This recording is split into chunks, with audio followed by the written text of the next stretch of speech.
of the demands of organized labor.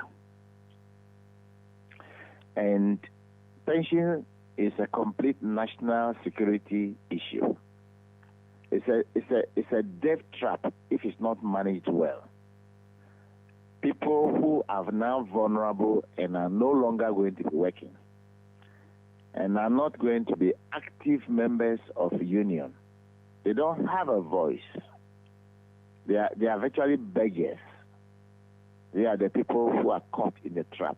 But like was said by one of the speakers there on your show, the truth is that everybody who is born today will come on pension after some maximum 40 years of working. Maximum 40 years of working. A minimum, in some cases, 15 years, 20 years of working.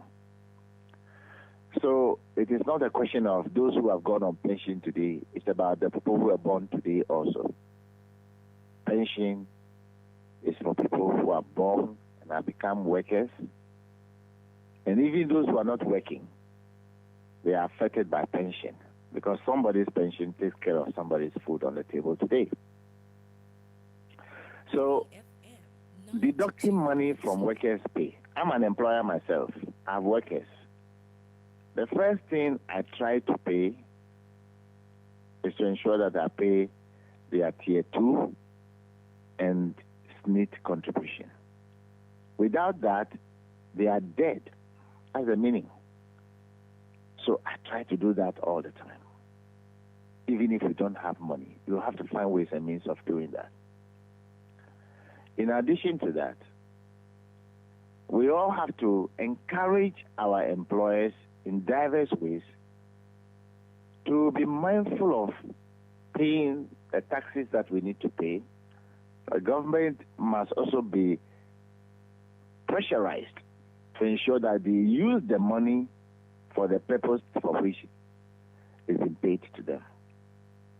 But partly, I want to blame again you, the media people, and organized labor. You are the only two people in this country that can help, not Parliament. Parliament is a partisan institution. But you, the media, you are supposed to be people who have been trained to be free to ask the necessary questions. This question that I'm trying to provide an answer to is more on the table of the Minister of Employment and Labor Relations. He must be answering these questions, not when he organizes a media encounter and is reading something. You must ask him questions to answer.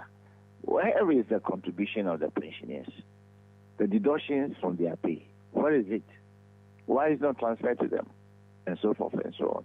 Because the actuarial study we did during the writing of the pension scheme, if we don't transfer the money, they cannot be invested, especially the fund managers. They cannot. SSNIT is not supposed to be the property of government. SSNIT must be the property of the contributors.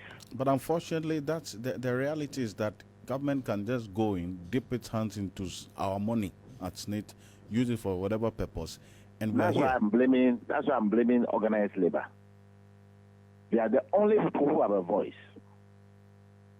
They are the only people who can wake up today and say, to hell with that arrangement.